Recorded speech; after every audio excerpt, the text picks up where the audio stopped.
This is a local campaign with national implications. Hood Research, Miss Theo Broughton, co-founder, she's ready to help the campaign.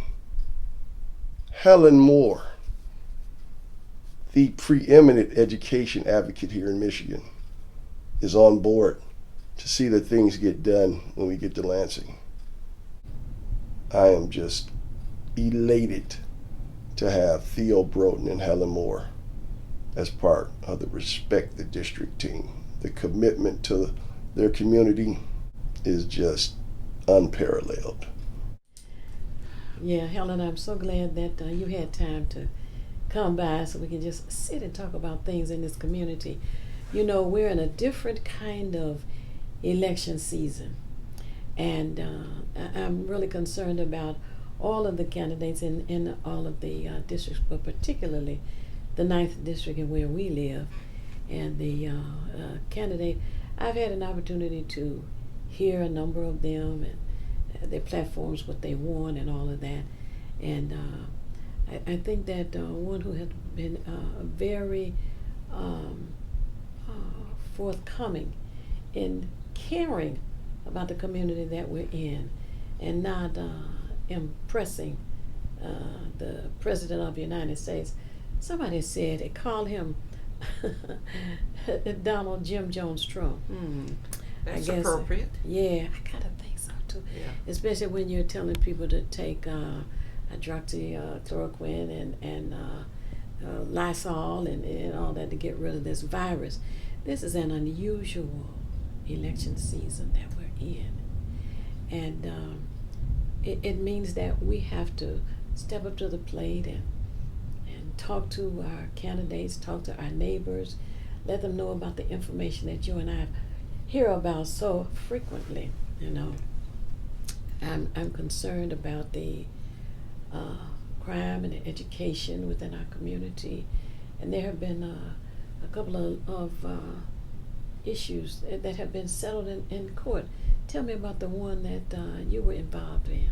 What you're talking about, the literacy case? Yes, let's start Well, with that was an interesting case, and it just got resolved. Mm-hmm. But they put us through an awful lot, because once we were getting the information together to file the case, the 7 students that did it, mostly out of Osborne, they really did not want those children to win that case, so it failed the first time it was filed. So Mark Rosenbaum called me, because being a community activist in the schools, I had some information that could be used in the case, and so pretty much I was not an authority, but I was someone that they can refer to get the information right.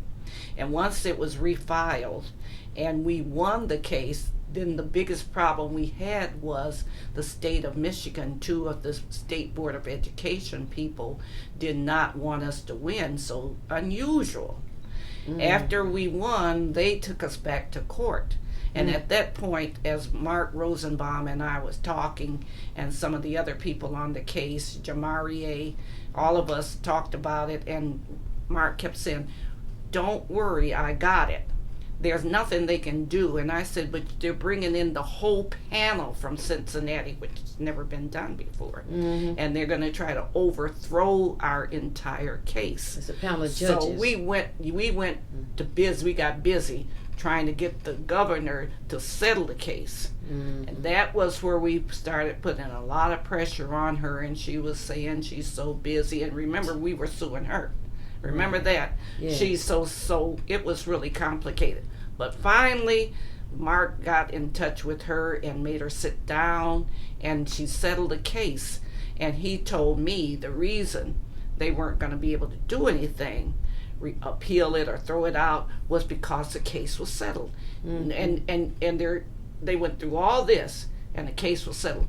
Sure enough, when it hit the fan, the case was settled, and there was nothing that they could do. So we won that case for the children. It's a very important case because it's sort of like landmark. But what the state was trying to do is take that title off when you talk about landmark, especially when it's black people. We have won landmark cases before, but this in 2020 it was supposed to be phenomenal, and they didn't want the landmarks status on our case. So they tried to, make it minimal. And we said, okay, win the case, and then march through the door and do the things we need to do for our children so that they would have a constitutional, the word in it, the case is minimal constitution. Now, I'm the one that said I don't want minimal nothing. And then, I went to law school, Detroit College of Law and everything. Right. So I never wanted minimal anything. Mm-hmm. But then they said, we got, after all these years, 2020, we got to get our foot in the door, and then we're going to run with it. Mm-hmm. And so I said, okay, and we won. And so we got our foot in the door now. And then this virus is coming into place. I don't know where we're going to run to, but anyway, we won the case for our children. Now everybody across the country, all the black districts are coming at Mark Rosenbaum, and he has agreed to do, it wasn't a national case, but it affects nationally, it was state. Mm-hmm. And so he has agreed to pull all of these other states, districts that are predominantly black and brown into what we won, so that we can get them that way. It doesn't have to be the whole United States, but when we finish with each district, you might as well say it was national. Oh, that is fantastic. And it's just sad to think that you would have to go to court to get a case solved to say that our children have a right to read. That got me. Right, and we keep having to do that. Over and over again. All the years you and I have worked together, we Broughton and Mr. Cummings family, the Cummings family and all of us, we all worked together. Remember when we were the Black Parents for Quality Education? Absolutely. And we closed the school down in order to get a better education, because here we come to a white community and we were the blacks, and all of a sudden they started dropping the education level for our children. So we organized, and we were able to defeat what they were doing, and then we got community control. And it's a long story. How many years? It's been about 40 years. God, there's 70 in the Broughton School. 69, 70, I guess. 71. 71, yes. Black Parents for Quality Education. That was us. Quality is what we're looking for. Right. In the educational system, in our business system, and in our public safety system. I'm looking forward to Mark Cummings, who's an excellent candidate for the 9th State Rep District.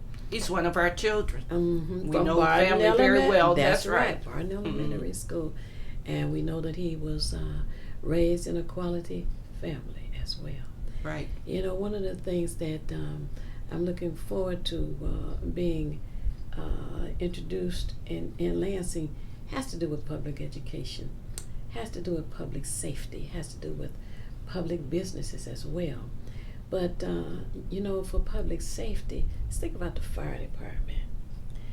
We need to have our fire hydrants inspected so that they will work when there is a need for a fire truck to come. You don't want to think that there's a truck outside and they can't get any water out of the fire hydrant.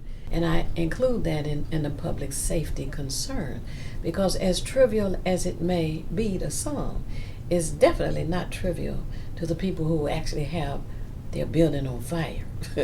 So, there's money that is available to cities.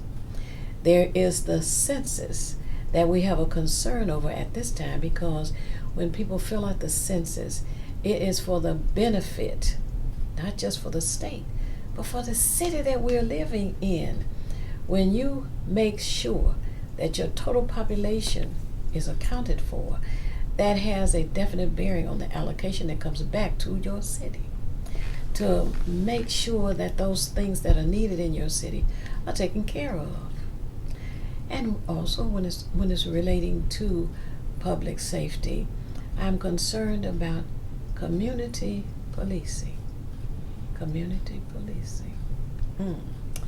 We have a police chief who said that he came from a city where he started community policing.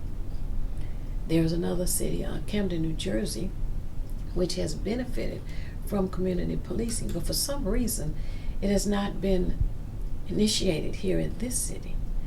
And I would expect that as something you remember a few years ago when we were clamoring for the state reps, state senators to meet with the Detroit City Council. Yeah. Mainly because they're all involved in legislation. A few years back, we had an opportunity to encourage our state senators, our state reps, to come together and meet with the Detroit City Council.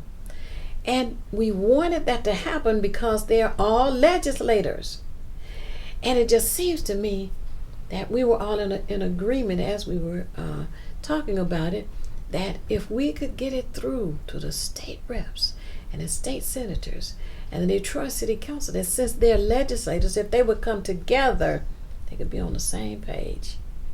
And they could press for ordinances, various legislation that would make things a lot better in the city of Detroit. I know that the reps and senators have to negotiate to get things passed so that we can gain some of the resources that we need, some of the money that needs to be sent here so that we can build up the police department. We desperately need community policing, which already has been proven to be effective. And I say again, why hasn't it started here? Well, we need to meet again with some of our police chiefs and precinct captains, etc., and press for that through our community organizations.